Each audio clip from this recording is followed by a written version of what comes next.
Don't call her cute, don't call her feisty.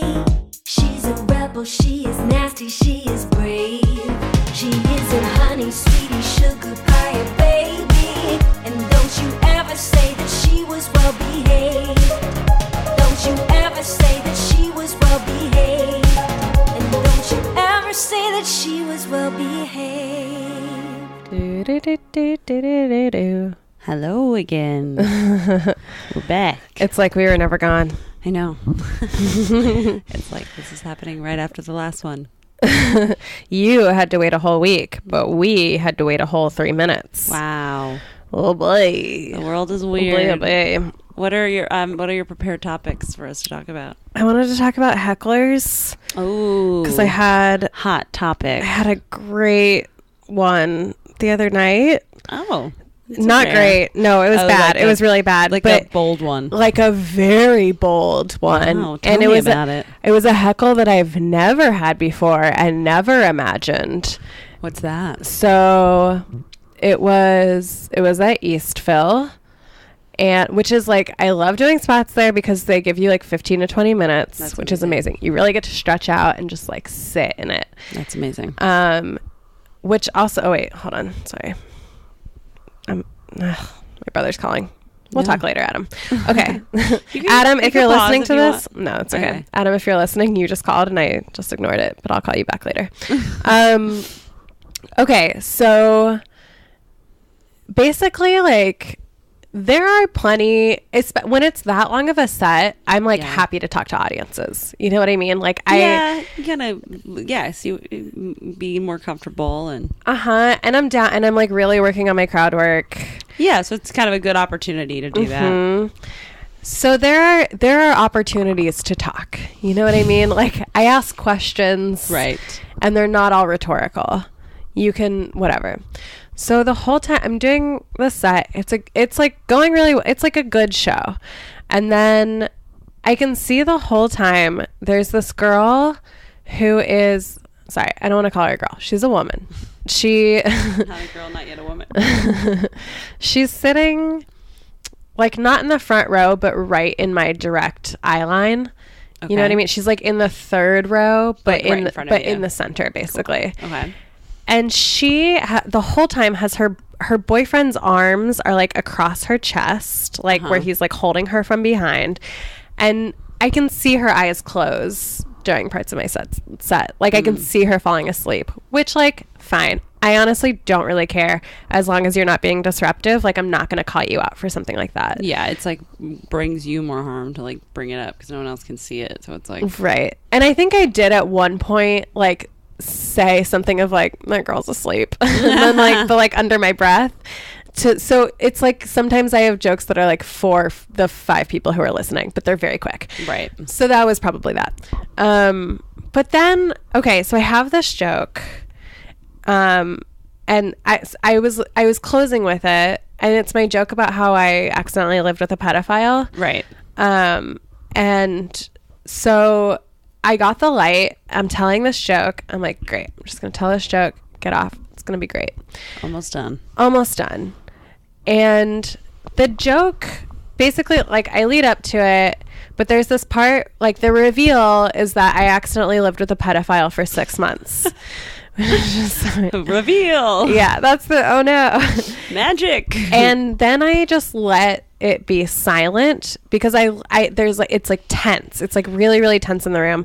And you can hear people be like, and be like, oh my God. Yeah. And then, so the way that the joke goes is I go like, I know, it's like really bad. And then I still like let it be silent. And then what I say is like, what a horrible way to realize you're getting older. Right. Whatever. Punchline. It's great. And then uproarious applause. I mean, you watch, I love the reaction because you watch everybody like relax. Yeah. And then it's like a slow trickle of laughter until it like builds, and then usually an applause break. Wow. So it's a very good joke. So, and like, I love that, but it requires that tension. Right. So I say the line, like, I realized, like, I lived with a pedophile for 6 months, and this woman who had fallen asleep during my set shouts out, "Did he rape kids?" And I was like, oh my God. I go, yeah, I said he was a pedophile. And she goes, sometimes if you just like pee near a playground though, they'll like, and I was like, that's a sex offender. That's what I said. I was like, Oh my you can end God. up on the, I got really mad. Well, she just fucked your whole shit up. The whole thing, because I'm trying to get off stage. Like I got the light, which meant like I couldn't keep, it made me so mad. And so I didn't call her any names. Like I'm good enough about that. But I did get mad at myself later for like letting them see me get mad. You know what I mean? Like you're not supposed to, whatever. And so I was just like, I think I said like, yeah, you end up on the sex offender list, but you're not a pedophile. Also, you were asleep the whole time, so it's like crazy that that's when you would decide to shout out. Yeah. And she was like, I wasn't asleep, so that just shows how much you were paying attention. And I was like, you know what? I'm like not doing this. Yeah. I was like, don't ever yell out again during a comedy show. I just like finished the joke. It went well, like it was fine, and the audience was on my side, and I like didn't attack her. But then afterward, I got off stage. It was fine. This guy who had been in the front row came up to me after, like he had gone to the bathroom right when I got off stage and came up to me and he was like, that was great. Da, da, da. Yeah. But I was so angry. Ugh, that sucks. And the waitresses at that club are amazing too. They were like, do you want us to kick her out? I love it so much. I was like no, because get your tip out of her. Get your tip. And also like, then she gets to feel like she was right. Then she gets to feel like the victim if she's kicked out. Yeah. And she ended up, the next comedian went up, she ended up leaving halfway through his set with like her 3 people, and then I like watched her like flirt with another comedian who I know is in like a very committed relationship, where I was like, you're barking up the wrong tree, but I'm gonna watch this happen. Didn't you have a boyfriend though that was like, I don't know, there were 3 people with her. I don't know if it was just like clearly this she just like couldn't deal with not having attention for 30 minutes. That sucks. And it was so infuriating. And then immediately after, I thought of, 17 comebacks. Yeah. Like, oh my God. It's I could have said that would have been great. What are some of them? One was like, I think it was just like clearly like something close to you has happened that you know so much about this topic. Like, yeah, that would have been a good one. That would have been great. Does he rape kids? Yeah, that's what a pedophile is. Are you an asshole? Yeah, I mean, just plenty of... That's some good stuff. Just plenty of things of like... Also, I mean, I thought of being like, do you really want the answer to that? Like, because I think sometimes that's all you need is do you genuinely want to know the answer? Because the answer is yes. Yeah. And I lived with him. Imagine how I feel, Mm-hmm. Like just turn it right back around. Or just be like, do you relate to somebody not wanting to hit on you? like there are plenty of things I could have said in the moment and that are now filed away in my brain for if that ever happens again. Which it will not. For sure. I have so many versions of those comebacks. Damn. Well... I'm sorry you had that experience. I haven't really had a heckler in a long time. Do you have any memorable ones? Not really. Someone... not really. I mean, they were... Yeah. Nothing too much. Like, I haven't really had a lot of bad heckles, I guess, in my life. They've all been, like, pretty mild, I think.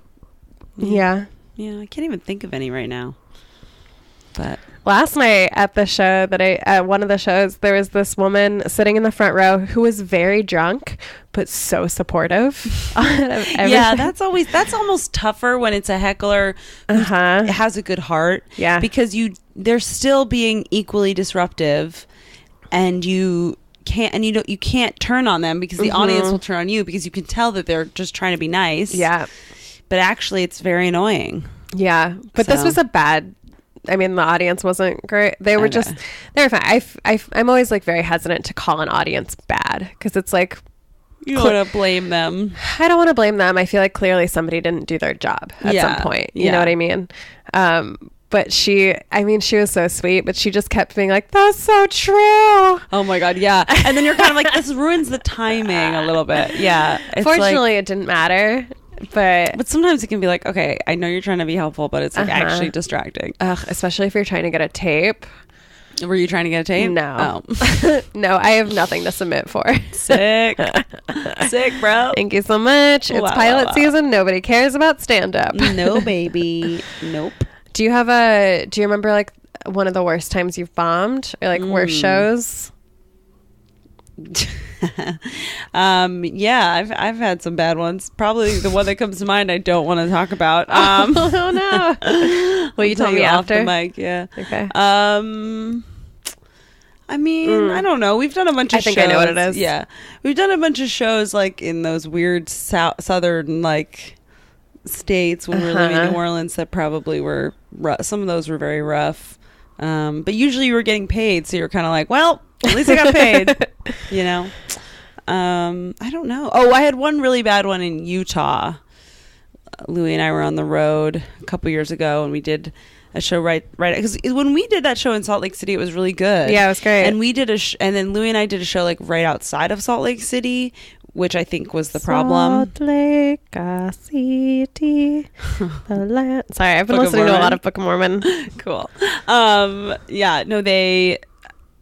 inside Salt Lake City, I think it was like all the college students and like cool people that came to see us, and that was really fun. And then Louie and I went to this gig, and it was like people from Utah, and that was different. And I bombed really hard opening for him, and then he did pretty well, so it was like very clearly me. Yeah, that's really hard.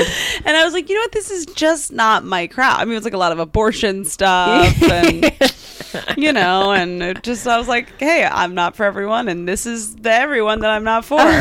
For sure. That was a bad one. This is all of them in one place. Do you remember some? Yeah, one time, maybe I told you about this, but I hosted, I guess I didn't host, back when I lived with the pedophile, one of their neighbors were they were like part of a Freemason chapter, and they were having, what a block. God, they were having, and it was just like all Germans, and they were having their annual gala or whatever, and asked me to perform. And so it was weird. So weird. And so I went, and I rode with this family that were our neighbors, and we got there, and they were like, you'll perform after the meal. And I was like, cool. And then it was like the meal took 3 hours to happen, and it was open bar, so everybody was hammered. Were you? No, because you knew you had because I don't drink before sets usually. Yeah, I usually don't either. But I mean, if it was an open bar, it would have been tough. Yeah, no, I just drink during podcasts. And so, well, yeah. So there was like a Billy Joel cover band. Wow, that's specific. Yeah. Why do you need a whole band? It's just one guy. Oh man, it was a lot. Rough. And everybody there was like over the age of 60, and then, which, like, no shade on old people, just that specific type of old people. Right. Freemason old people. So we were like eating, and then the band brought me up, but they didn't tell anybody I was doing comedy. Oh no. So they just like thought I was going to sing, and then I went up, and I remember the layout of the room was like directly in front of me was the dance floor, and then like a wall of mirrors, and then off to the side were where everybody was sitting. Yeah. So I just like watched myself bomb. Ooh. Yeah, the mirror. When there's a mirror, it's like, come on, God, this is bad enough as it is. And so then I just bombed, and then which is like fine, whatever. And then I was supposed to read off the names of the officers, like in the Freemasons or whatever. And whenever I would read off their names, they were supposed to stand up and just like wave or whatever. And so I read off the name of the first guy, and it's this old ass dude who stands up, had been drinking since 5. He like already has a walker, and as soon as he stood up, he fell right over. Oh no.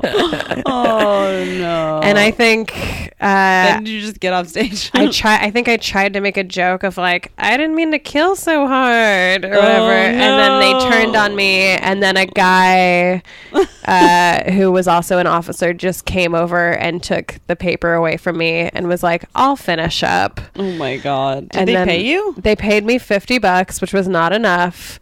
No. But then I also had to stay the rest of the time because my ride wasn't your ride drinking though?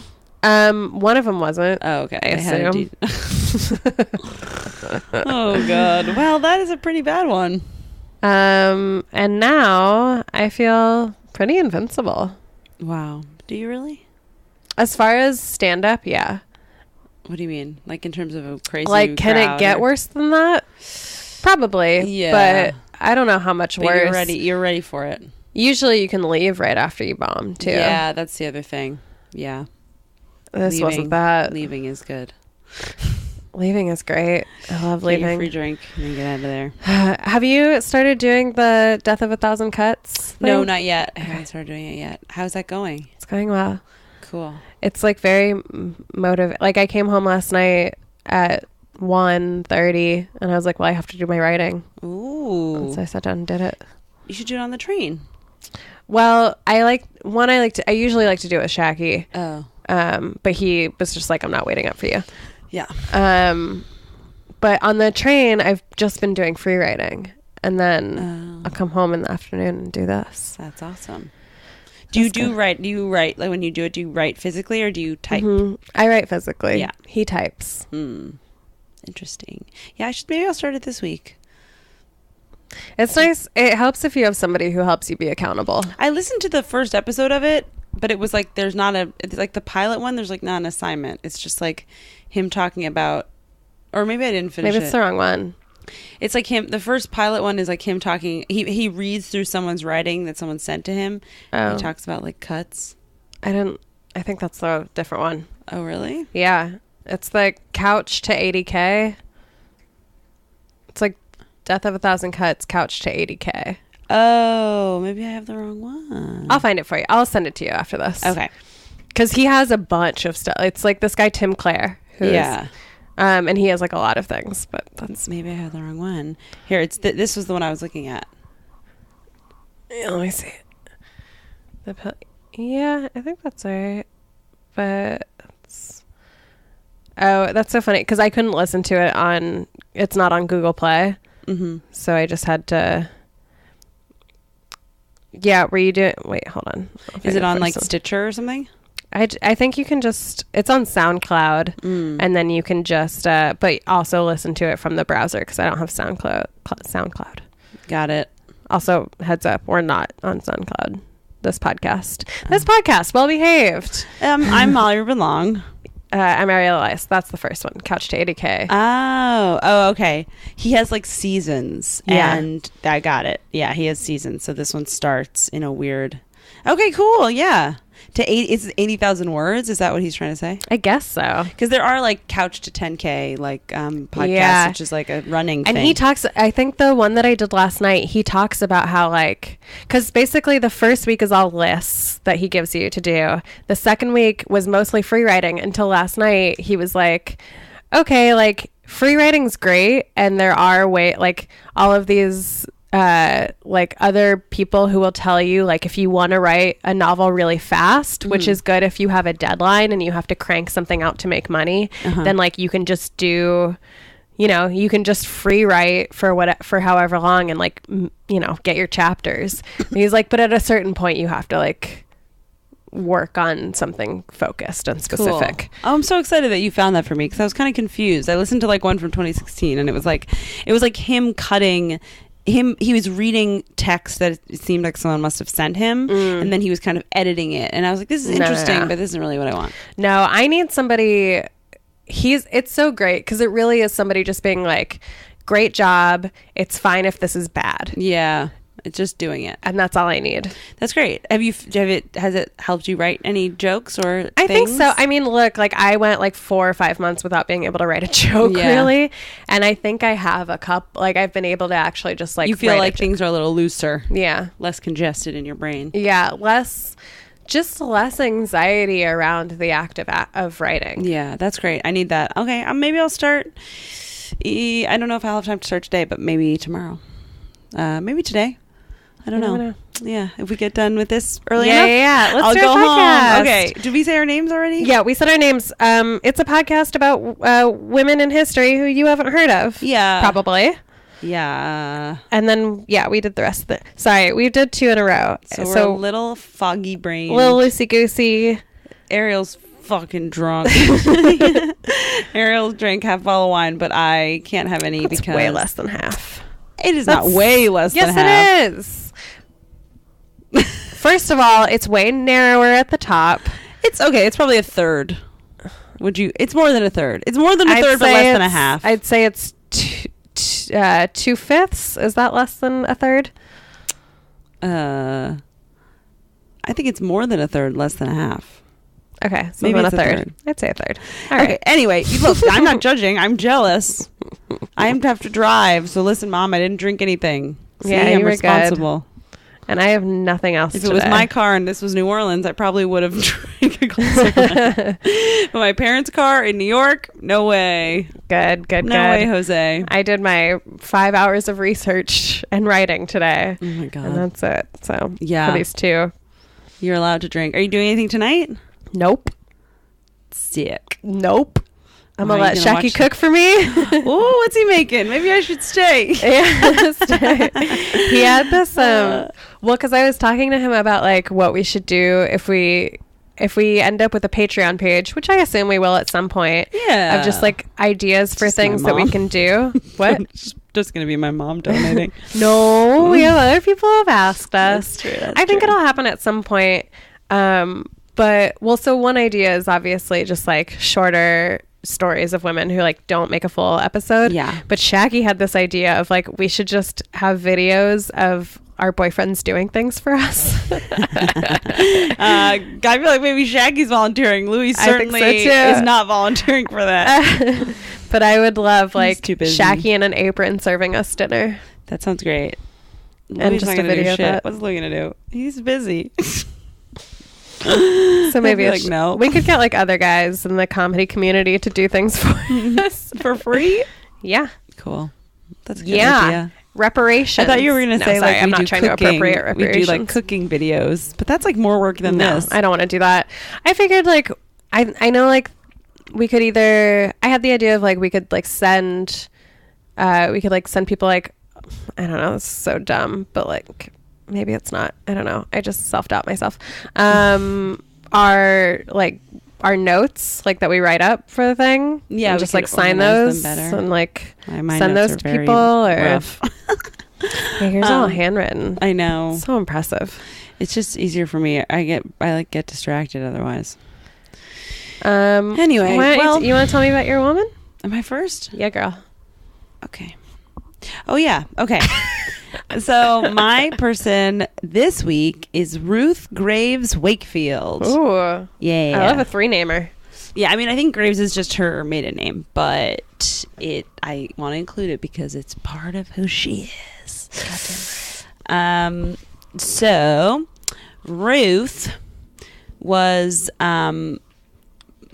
born. Wait, where's this? Okay. She was born and she died. Spoiler alert. She was born June 17th, 1903 in East Walpole, Massachusetts. She grew up in Massachusetts and then went to Framingham State Normal School of Household Arts.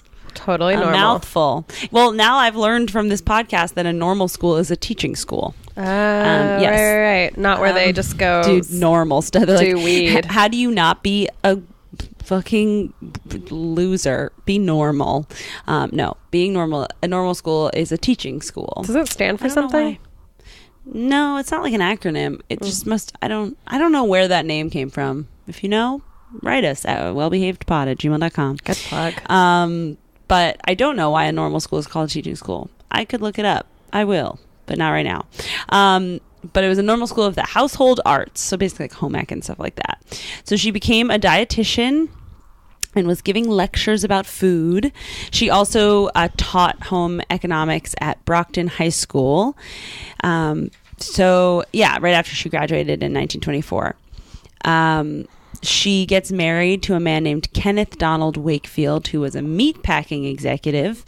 They were very all-American type of people. In 1930, they bought a house in Whitman, Massachusetts. Now, this house that they bought was originally built in 1709. And for a long time, like throughout the years, so it's a very old house, like, you know, a couple 100-year-old house. It's located midway between Boston and New Bedford, Massachusetts. And so for a long time, it was known as a place where travelers would stop, rest their horses, maybe get a meal, maybe stay the night, and they would pay a toll in order to do that. So it was a toll house. Wink, wink. if that's a little hint of what's to come. So they decided to use that history to name their inn the Toll House Inn. Okay. What did she do? Some of you might be guessing. Okay. So at the Toll House Inn, Ruth was in charge. They created like an inn, right? So they have people stay. So Ruth is in charge of creating new recipes for the visitors. I'm just thinking of that Friends episode. Which one? Nestle Toll House. Do you remember that? I do remember that. And guess what? You are hot on the trail. Hey, baby. Of what Ruth came up with. I'm glad we're bantering because this one is very short. Whatever. Yours is long. It'll be fine. Anyway, so Ruth's in charge of making the meals, because she has the normal school for household arts degree. And in the 19th, and she becomes very popular in the area, especially for her desserts. Like, her desserts are a hit. So at some point in the 1930s, she accidentally invents the Toll House cookie, or the chocolate chip cookie. Wow. How does that happen on accident? Well, so you know what? Okay. So when I say accidentally, I should clarify, because how it happened is very unclear. Even though she died in the 70s, I don't know why no one just was like, yo, what happened? There's interviews with her, I guess, but like, I guess it's all unclear. There's all kinds of different stories. So basically, some say that she already knew Andrew Nestle, and he had given the Wakefield some semi-sweet chocolate chip bars, and there was intent, and she was trying to make it. So Nestle was already a thing. Yeah, so Nestle Chocolate was like a chocolate company that was making different types of chocolate. And this was before they took over all the water in Flint. Did you see that? Yes. This is before that. Yeah. No, this is way before that. No, this is like when America was great. I don't know if you remember that, but this was back when that was happening. So... No. So sorry, real quick. If you don't know what I'm talking about, apparently there's a freshwater source very near Flint, Michigan, that Nestle just claimed as theirs and has been bottling water from there. And they were like, we're good people. We donated some bottles of water to Flint, who like still don't have clean water. And they were like, we're heroes. And then people started calling them out, and they were like, hey, you have their water. You make money off of their what? Okay. Oh, God. Well, anyway, this is also about it ends up in kind of a shitty deal for her, actually. Cool. Anyway. Great. Perfect. So Nestle, very bad from the beginning. Anyway, so some people say that like Andrew Nestle had given her the bars. That seems kind of weird. I don't think they knew Andrew Nestle before.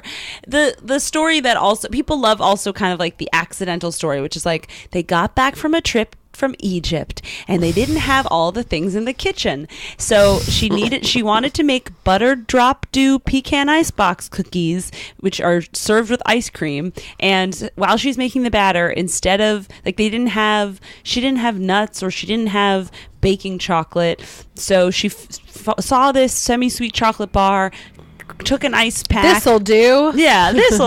Took an ice pack, cut it into pieces, thought that if she put the pieces of the chocolate, because it wasn't scored, this was the scoring of a chocolate bar came as a result of the popularity of the chocolate chip cookie. What is that? What's the scoring means? Like, how it's like mark pieces that you break off, like as if you're only going to eat a few pieces, right? Exactly. It was just one solid bar of chocolate. All right, so she breaks it apart, it should be, in my opinion. She breaks it apart. Stop shaming me. Okay.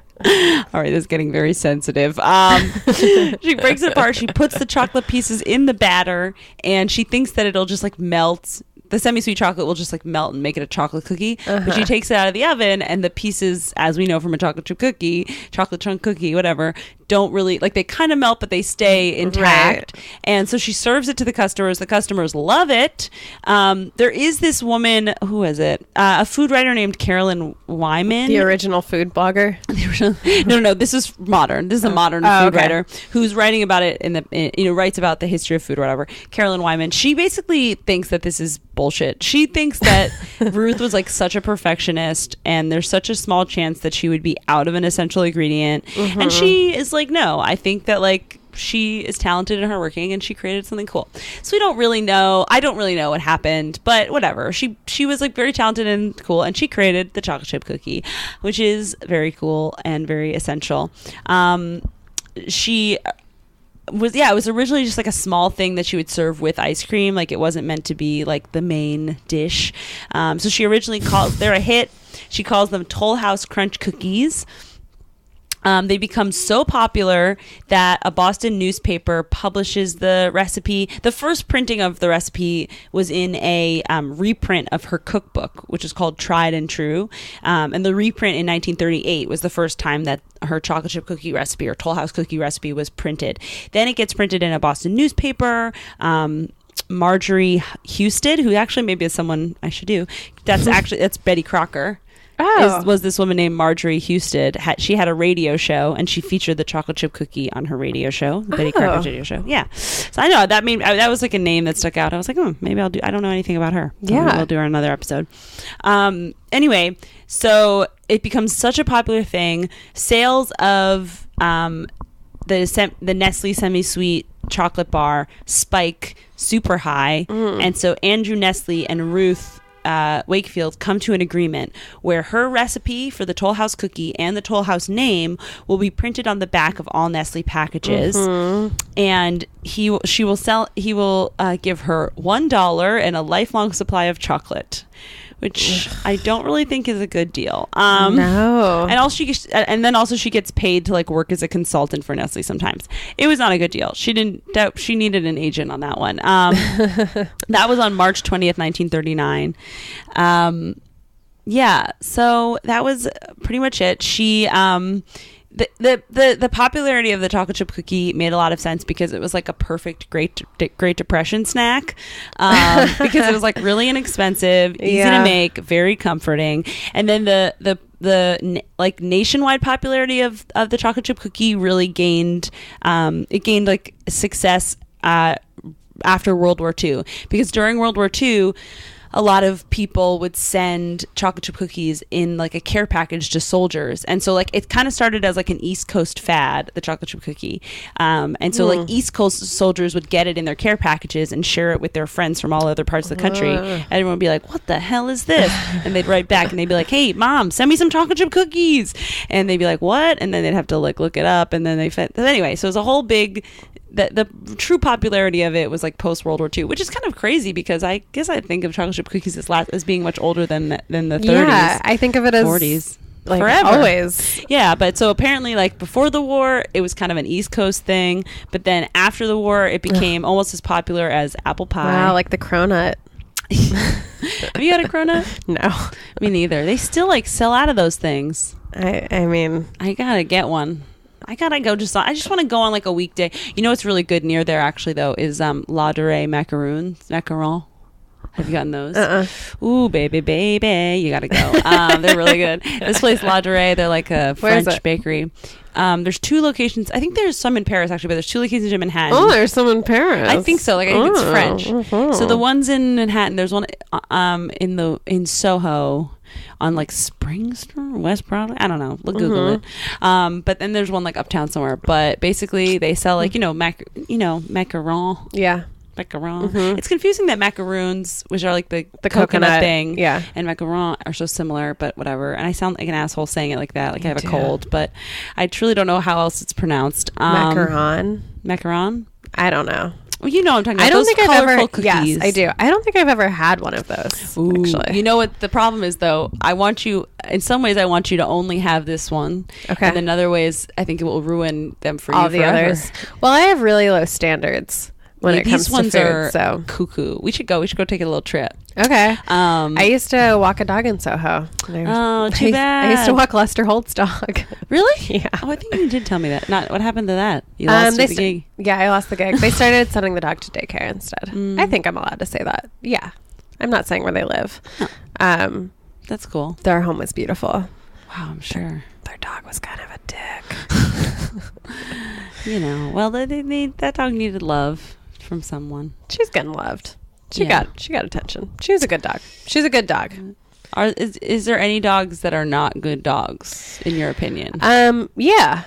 I mean, do you still love them anyway? No. Okay, good. I don't love all dogs. I'm not indiscriminate about that. Because some people do, and it's like, come on, let's be real about some this. Some of them, look, there are some dogs, and I've walked some where our personalities just do not mesh. Yeah. And I'll take care of them and fine, but we just don't bond. Right. And I'm happy to say business transaction. I'm happy to say that currently all of the dogs that I walk, I have a true bond with. That's great. Look, you're really at the top of your career. What more could you want? Hire me to write on a show. Ditto, bitch. Anyway, but so yes, so in 1967, Ruth and her husband sell the Toll House Inn, and in 1977 she passes away, and then sadly in 1984 on New Year's Eve, the Toll House Inn burned down, and it's now a Wendy's. That was as of like 2013. A natural progression. So another iconic female figure. Was it like Wendy? Was it like a firework or something? I don't know. It didn't say anywhere, but it just burned down. Yeah, probably. That makes sense. New Year's Eve. Yeah, you know? I don't know, but it burned down, and then that was it. So that's where. But there's like a placard if you're ever in. Where was it? If you're ever in someplace in Massachusetts, Whitman. If you're ever in Whitman, Massachusetts, look for the Wendy's and then look for the placard that says this is where the chocolate chip cookie was invented. Mm-hmm. So yeah, you know, she's a real American hero, Ruth Graves Wakefield. Because without her, we would not have the chocolate chip cookie. Wow. So my sources were AmericaComesAlive.com, of course, Women-Inventors.com, a New Yorker article by John McCode from December 2013, and the New York Times. It's like one of those new obituaries that they're doing, which I feel like I'm going to be using a lot. By Sam Roberts. So yeah, that was Ruth Graves Wakefield, inventor of the chocolate chip cookie. And was she on your list also? How'd you find out? No, Louis told me about her this morning. He was like, I just saw that a New York Times article about Louis loves the chocolate chip cookie. That's his vice. He has like deep, crazy self-control around food. I have no self-control around food. Neither. But the only thing that he does not have control around is if I bring home a package of Tate's chocolate chip cookies, they will all be gone, all of them. It's like deeply unsettling because I'm like that with everything, but he's like only like that with good chocolate chip cookies, specifically Tate's. Anyway, so he was like, I love chocolate chip cookies. A lady invented the chocolate chip cookie. And so I was like, okay, I'll do that one. Oh, yeah. Great. Yeah. And yeah, I recommend that Friends episode. Yeah, sounds good. Nestlé Toll House. It's Phoebe's trying to recreate her grandmother's secret recipe cookies, and she goes through all these, and then finally they realize it's just Nestlé Toll House cookie. That Phoebe, you know, what a goof. She's so funny. What a crazy gal. Okay, my lady is Rosalind Franklin. I'm finally doing her. Cool. This is somebody who I have started and stopped because it's very science-y, and I kept getting intimidated and I couldn't understand anything, but I watched a few YouTube videos and we're ready to go. Yeah. So Rosalind Franklin was born July 25th, 1920 in London, England, and pretty much immediately her family was like, okay, Rosalind is smart as hell. She was really into memory games, and in her free time liked to do arithmetic. That's so lame. Yeah. I'm just kidding. No, you're not wrong. I heard that and I was like, I mean, did she not know that like fun things existed? Or it was the 20s in England, I guess. Yeah. Also, I had trouble spelling arithmetic, so like that's crazy to me that she was just like doing it for fun. Yeah. Well, that's cool. Her family was like a prominent Jewish family. They're super into education, and so they sent. There's no such thing as a not prominent Jewish family, in my opinion. So they sent Rosalind to this girls' school that emphasized careers and encouraged her interest in science. Cool. Her dad wanted her to become a social worker, because he was like really into charity and Judaism. And this cemented his place in history by becoming the first Jewish parent who didn't want their kid to become a doctor. He was just like, he was worried that science would replace her faith. And I see. Yeah. Yeah. And so Rosalind wrote, I didn't quote this, but basically she was like, science is not going to replace my faith. Science allows me to have faith. And like, if being Jewish is all about helping others, which like clearly, I mean, that is like a big part of Judaism, this idea of like tzedakah and justice and whatever. She was like, I see science as my way to help mankind. Yeah. So like you see these like charitable things, but like for me, it's about making these discoveries that will help people. Yeah. So like, isn't that the most Jewish thing I could do? Yeah. He's like, fair point. You should be a lawyer. Good one. So Rosalind graduates from high school a year early. And then she enrolls in one of the women's schools at Cambridge University. Fancy. Unfortunately, it's 1938 in London. So, oh no! I've been reading a book about this time period. Really? Well, what sort book? of. It's called All the Light We Cannot See. Oh, is it about the blackouts and stuff? No, it's actually a little bit later too. It's about like this.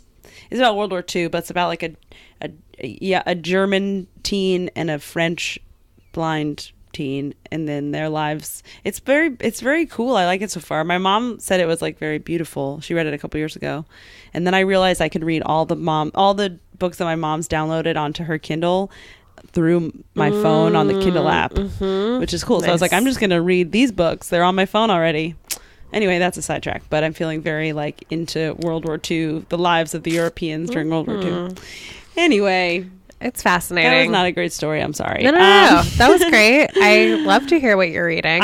You know what? It's really, I just wanted to tell you that I'm reading something because it's honestly the first book I've read in years. Really? Well, I don't read a lot of books. No, that's not true. Well, I just also read that frog book, A Wrinkle in Time. What frog book? Weren't you like jumping the frog or leaping the frog? Whatever. No, I wasn't reading that whole thing. I just read that one thing from it. Okay. No, I don't read a lot. Okay. Of books. I've been trying to challenge myself to read on the subway. Yeah, either read or write. I've been doing it. Well, I recommend like getting the Kindle. I'll just give you my mom's login. You can read all of my mom's book. I don't like reading. I thought I didn't either. I gotta say, I thought I didn't either, and it's actually better because I like already have my phone in my hand, and then I just go to it instead of like having to get my book out, my bag, and it's like so much on the train when it's crowded. Well, you were always on the last stop, so it's nice. Yeah, and I mean, I read. Not to brag, but like I read Hillary Clinton's book on my phone, like on Google Books. Yeah. And it's like, I think that's the right kind of book to read on your phone for me because I don't have to go back. Like there's nothing that I want to like flip back to. Yeah. Well, the Kindle app does the thing where you can flip back. Yeah, but I feel like, okay, so on the apps, it's like you can like bookmark stuff, but I like a real book, like the physical book, because like there's something that I'll read later on and I'll be like, oh, there was like, they were alluding to this in whatever. And I can sort of like remember more or less like what the book felt like. Yeah. If I don't remember the exact page to find it. And I just don't get that as much on them. I get it. So for nonfiction books, it's great. But for fiction, I want the real thing. There you go. So well, that's where I'm at. And anyway, so London. So London. Oh no, 1938, World War II. It's happening. Rosalind isn't scared though. She's just like, I'm going to keep my head down. I'm going to focus on science. She ends up graduating in 1941. She's not in Germany, you know. Correct. She graduates with basically the equivalent of a bachelor's degree. And she's just like very good at using chemistry to modify technology. Whoa. So she starts working on her PhD studying coal. I think it was like how porous coal. I don't know. I didn't understand. It's okay if you don't know. It ends up leading to her developing better gas masks. Ooh, that's important. Because I don't know if you've seen those creepy ass black and white photos of kids with gas masks on in England during World War II, but it's terrifying, and she helped. So then the war ends. Rosalind goes to Paris to study crystallography and to eat macaron. And to like dress in fashion. Yes, fashion. Hey, baby, work it. And X-ray diffraction. Okay. As so you do. Here's eat a baguette, work in X-ray diffraction. Here's basically what it is. Okay, I'm ready. I'm not. Okay. Also, if we're wrong about this, like literally whatever, we're not scientists. I'm sure I just told you 5 minutes ago that I don't read books, so deal with it, listeners. Again, these stories are just a foray, a way into entree. An entree, an appetizer into real history, an amuse-bouche. Perfect bite. Okay, so basically,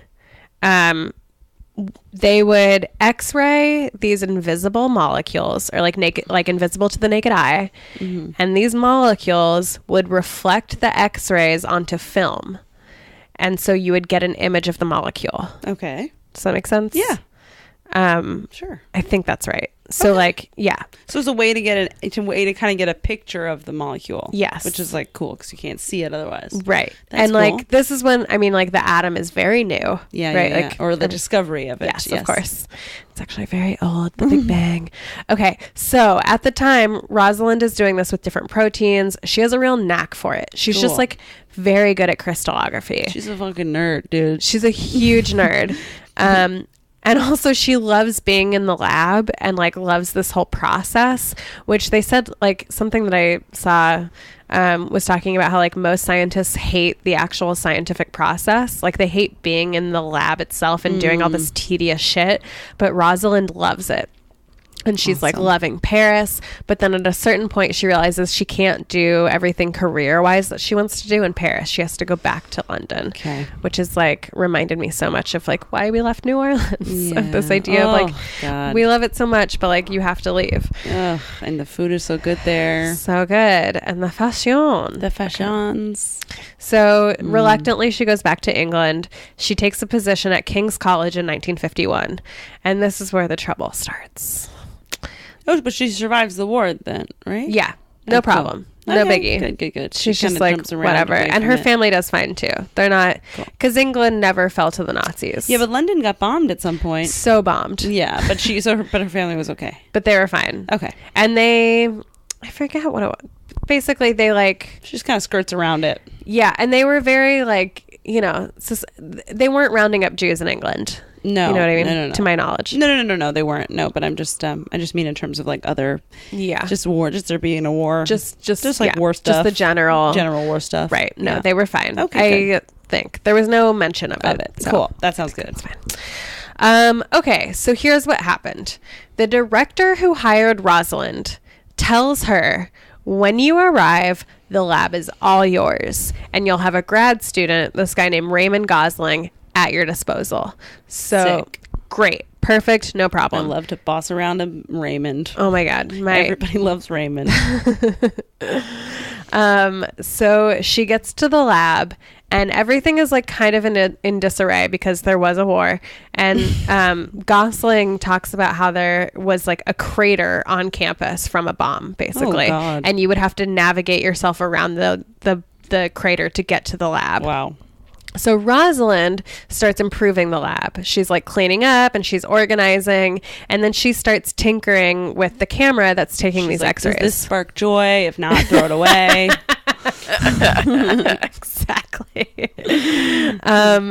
Spark joy. And so she moves on from focusing on proteins to focusing specifically on the structure of DNA. Cool. So that's that side of the story. However, the lab itself actually belonged to this guy named Maurice Wilkins. And Maurice had been on holiday this whole time, but the director who hired Rosalind told Maurice that Rosalind would be his assistant. And Raymond Gosling had been his grad student. So when he gets back, the lab is like not his anymore. It's like she's changed everything. Comedy of errors. Oh my God. And oh no, he doesn't know that she was told that she would be autonomous, and she doesn't know that he was told she would be his assistant. Right. So a real odd couple start. Ay. So Raymond Gosling, our grad student, is helping Rosalind. And then Maurice goes to Rosalind to check on her progress. And she's like, fuck off. I don't report to you. Like, you don't need to check up on my progress. I'm fine. Yeah. And she was very independent. She was very well trained. Right. It's a big miscommunication over here. Huge miscommunication that would fuck her over. Oh, no. So Maurice and Rosalind totally start off on the wrong foot, but Rosalind doesn't give a shit. Yeah. She's just like straightforward. What's an expression that I'm trying to think of? Hand motions. You'd understand. She doesn't waver. I don't know. She's just like, she does. Or it's half a bottle now. I'm trying to think of like something with dice, but I don't think that's. Wait, what are you trying to say? I don't know. There. She just like doesn't fuck around. Cool. Is what she doesn't roll the dice. The dice are deuces, as they say. Ooh, blow on the dice. So one of her childhood friends said that when Rosalind signed up for something or undertook a project, she basically expected that she would run things. Yeah. Like that was her. She was just like, yeah, this is fine. And Raymond, the grad student, says in this interview that like if a man had that quality, it wouldn't even register as a trait. Yeah. It would just be like whatever. But because she's a woman, it's very easy to paint Rosalind as like harsh and uncooperative. Did she have a shrill voice, bitch? And so there's like a common room for all of the scientists to like hang out in, but it's off limits for women. And so Rosalind is like, fuck this. And then they sarcastically, behind her back, start calling her Rosie. Because she's not Rosie. Yeah. You know what I mean? She's funny. Just like, which I walk a dog named Rosie. Men are so funny. Hilarious. Also, they won't say it to her fucking face. They'll only say it behind her back. Because like, of they course. Know she'd punch them. Because they're cowards. Yeah. So while all of this is happening, meanwhile, in a competing lab across town, I guess, somewhere also in London. Meanwhile, James Watson and Francis Crick, who like I think most of us have heard of, are working on their own method to discover the structure of DNA. But they're not interested in crystallography because it's a lot of work. It took crystallography or like X-ray, whatever. It would take 100 hours for an image to develop and then another year to work out all the math to interpret it, which Rosalind loved doing. Yeah. She was like into it, but they were like, no, thank you. Yeah. So Watson and Crick wanted to jump straight to making a model of the structure of DNA. They were just like, we don't need the actual research. We just want to figure out the model. Mm-hmm. But they don't know what they're doing. So they're just like guessing or whatever. And they are geniuses. They're just dicks. Impatient geniuses who like, the thing about science is you have to prove everything. And they weren't interested in like proving everything. They just wanted the result. Okay. So back in Rosalind's lab. Millennials. Yeah, totally. They're just like, we want it now. Yeah. So Rosalind is in her lab and she discovers that there are two types of DNA, a wet type and a dry type. Mm-hmm. And she was like, holy shit, this is so cool. She writes it up and presents her findings. And at this presentation, Watson is there in the audience. And he had been sent to gather information. The problem is, though, he doesn't really understand crystallography well enough to interpret Rosalind's findings. Mm-hmm. So he's just like there, like gathering information, but he doesn't know what he's listening to. And then he writes this book later, and he just talks about how like Rosalind could have been pretty if she tried. Mm-hmm. And how like if she just did something with her hair and like took off her glasses, he's just like, it's just a real, like he wants to be Freddie Prinze Jr. To her, she's all that, and it's just like, that's not what we're doing here. So God, he's an asshole. And what's kind of nice is like later on his colleagues also recognize that he's an asshole.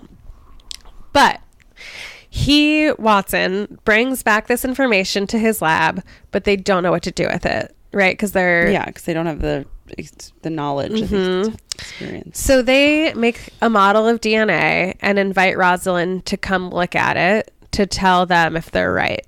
And Rosalind shows up and immediately is like, LOL, no. Not even close. And she just like, I think one of the, I think it was her grad student who was just like, you know, she was never one to take prisoners anyway. But I think she like really relished in telling them that they were wrong. Yeah. And Rosalind, she was basically just like, I don't know what it looks like yet either, but I know for sure that this is not it. I think they had like a triple helix with, I don't know if this will make sense to anybody, but like, I mean, I'm sure it'll make sense to somebody, but like it was a triple helix with like the bases outside of the strands and they're supposed to go inside. I know exactly what you mean. I know it's supposed to be a double helix, so they're wrong already. Right. So she like tells them why they're wrong, and Watson and Crick are like humiliated, and so is the director of their lab. He basically forbids them to keep working on these models because they were so off the mark. Rosalind goes back to her lab. She keeps working. She keeps filing things away. She's real patient. She's just like, it'll come. I just have to go through the process. What she doesn't know is that Maurice sounds like a Disney villain. Maurice, he feels upset. You know, he's like hurt. He feels left out. His feelings are hurt. He has a very fragile ego. So what does he start doing? He starts bringing Rosalind's findings to Watson and Crick. What a little piece of what? Poo-poo. Yeah. And they say in this like documentary, they're just like, the idea of somebody taking somebody, like, no matter how rejected you feel, you don't bring stuff to a rival lab. Did Watson and Crick know where it was coming from? They knew, right? They did. Yeah. So like Watson and Crick aren't officially working on DNA, but they're secretly using Rosalind's data behind her back to like keep theorizing on this stuff. So they're not working on it. She is. And they're like talking about her stuff because they want to like make a model eventually.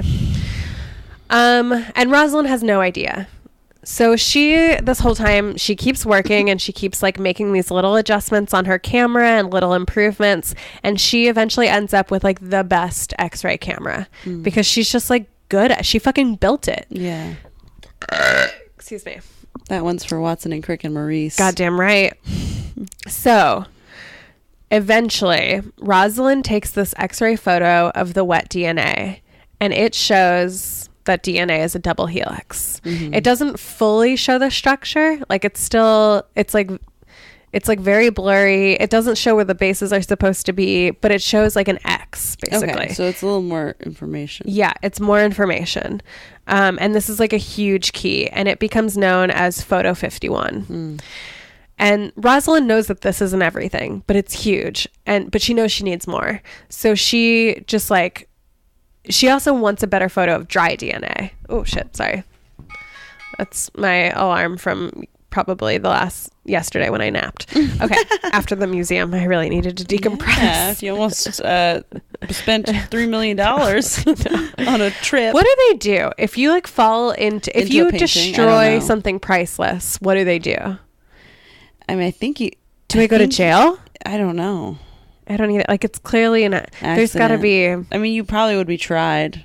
For what? I don't know. For tripping. I don't know. I mean, you'd probably get away with it if it was their. Yeah, I don't know. Thing, but it would be bad. It'd be bad. Shouldn't be in those places. Okay. So. Photo 51. Rosalind files it away. She keeps. Oh, she wants to get the dry too. Yeah, and she just keeps tinkering with her camera. Keeps trying to like figure out how to enhance it. Maurice fucking takes Photo 51 and shows it to Watson and Crick.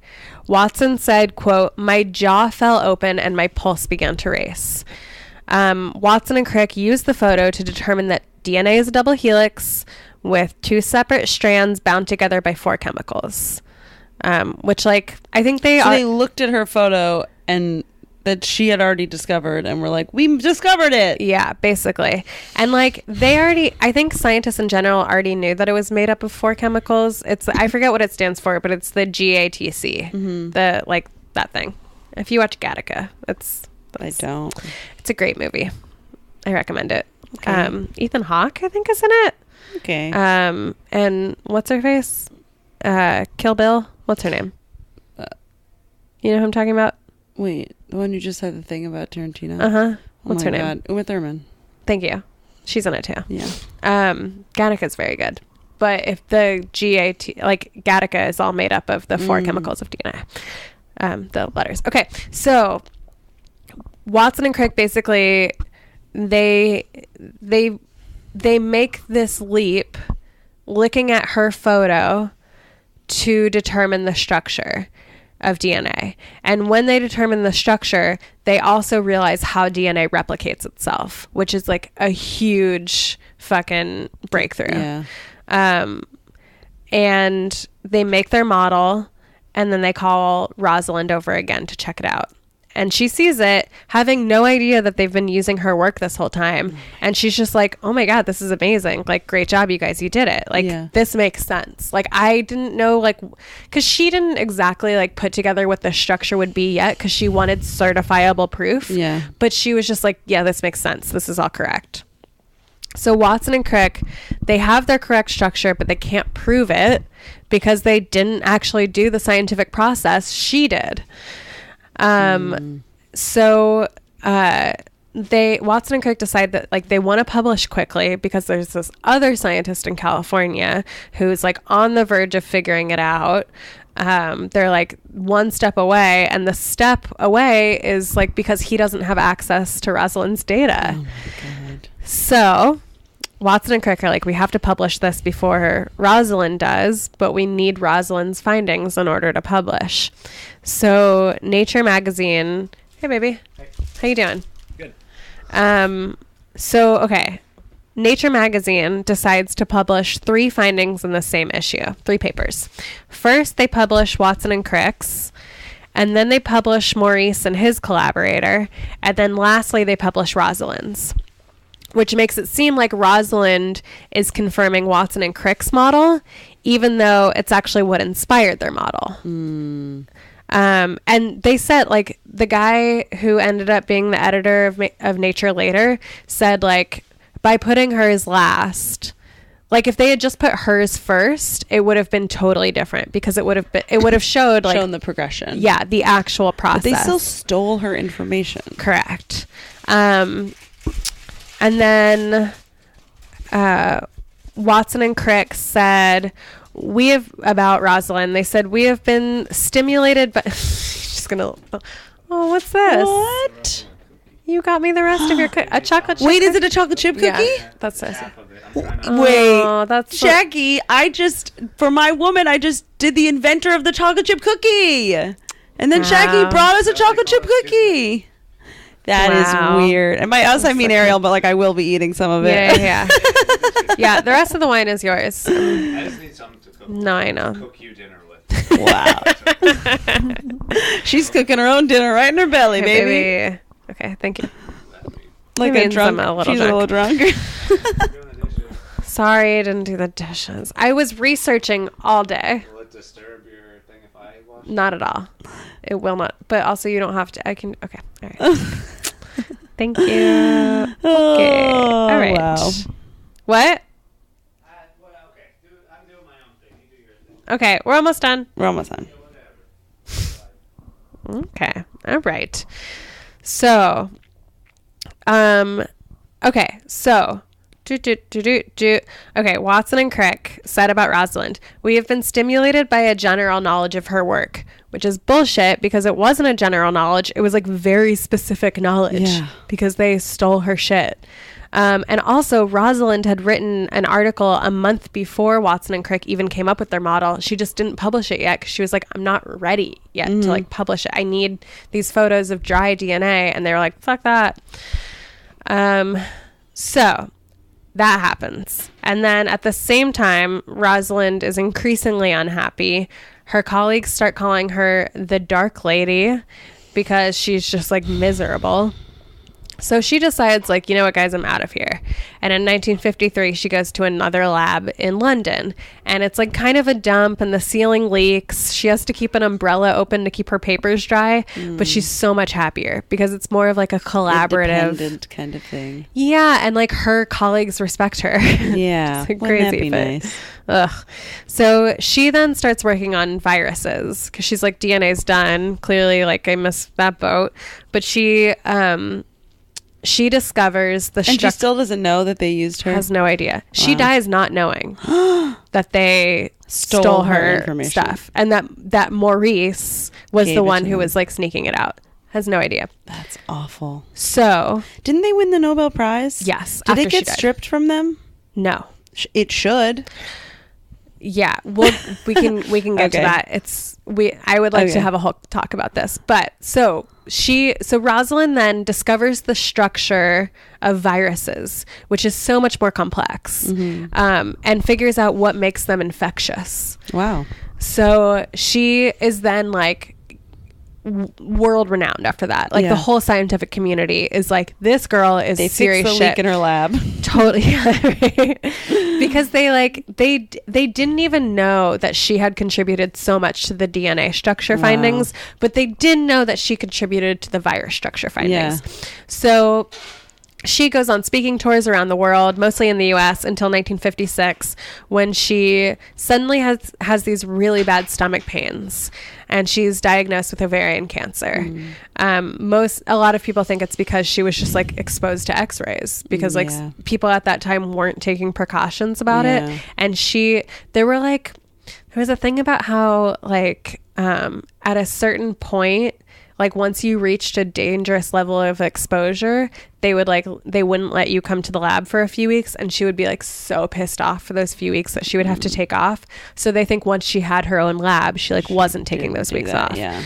And so in 1958, at age 37, she dies. 37.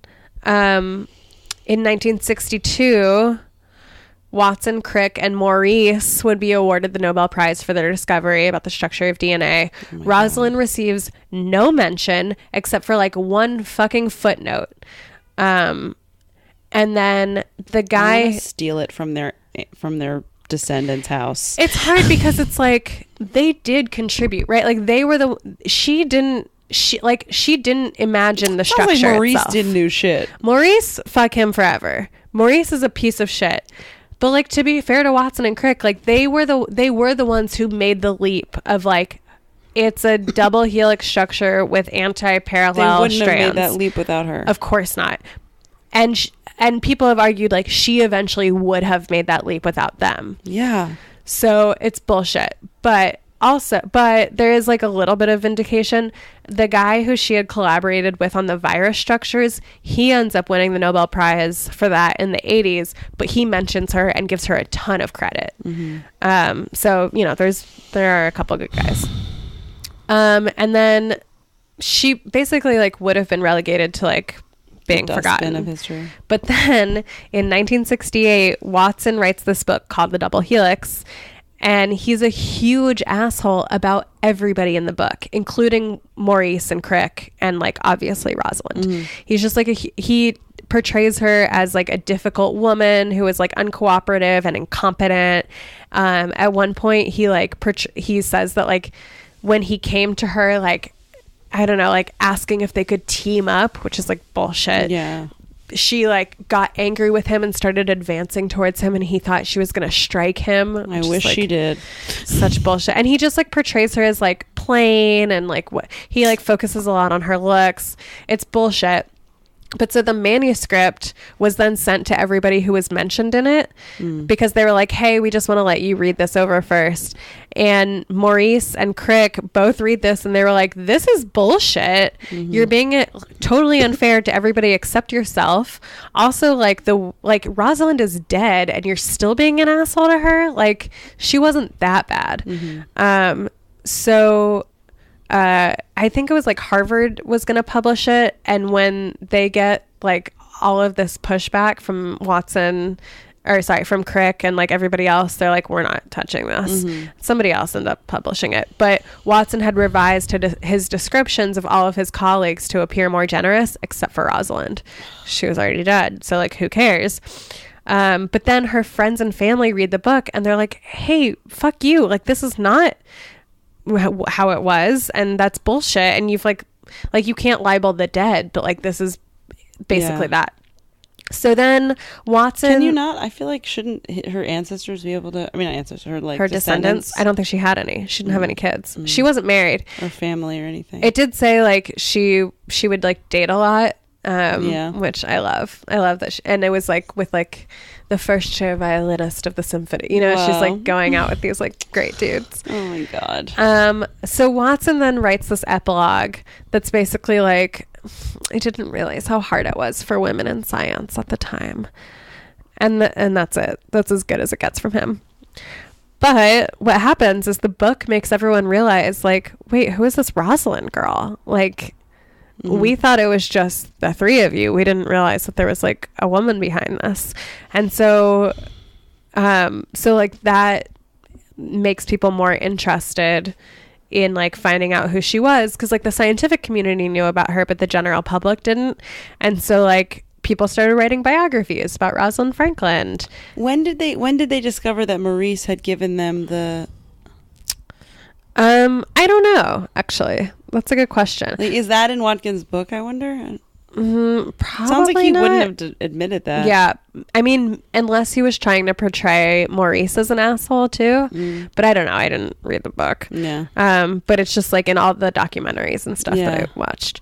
And then at some point, Britain's Royal Society created the Rosalind Franklin Award to recognize women in science. Okay.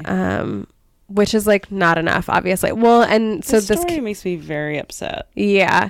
I mean, they said like she died frustrated that she was dying so young, but she died because she like felt like she had so much more work to contribute to science. Yeah.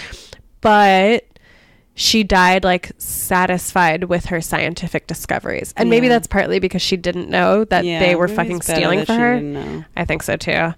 And also... I don't know. It's just like she did get to live her life doing what she wanted to do. That's true. Like she wasn't ruined after this. I just hate all these men. I wish they all died. They did, I guess, by now, huh? I don't know if they did. Because, I mean, I don't know when this documentary that I watched was Well, if any of them ever go speak, I'm going to go with some Justice for Rosalind signs. This documentary that I watched, this like PBS thing, was like, we reached out to Watson for comment and he didn't respond. Okay.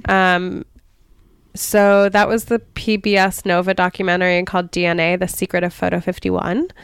Other sources were Wikipedia and biography.com, and I knew about her because I had a really good biology teacher in high school who was Senor Verdecchia, and he made sure that we knew about her. That's awesome. When we were learning about the double helix. Wow, well that was a good one. I'm glad you powered through some videos to get it. Yeah, baby. Very little reading, a lot of watching. That's perfect. Well, I understood. And that topic scared me away for a long time. But it's a good one. I'm glad you did that one. That one was, I mean, you know, I think two equally influential women. Two things I can't live without. DNA and chocolate chip cookies. Hey, baby. Okay. Do you have any dates for next week? No. I don't think so as of yet. Book me, baby. Wednesday at 9:00 on April 4th, I'll be at Lucky Jack's. April 5th, Thursday at 9:00, I'll be at UCB East. Saturday, April 7th at 9:00, I'll be at the Pit. Tuesday, April 10th, I will be at V-Spot Organic at St. Mark's Place at 9:30.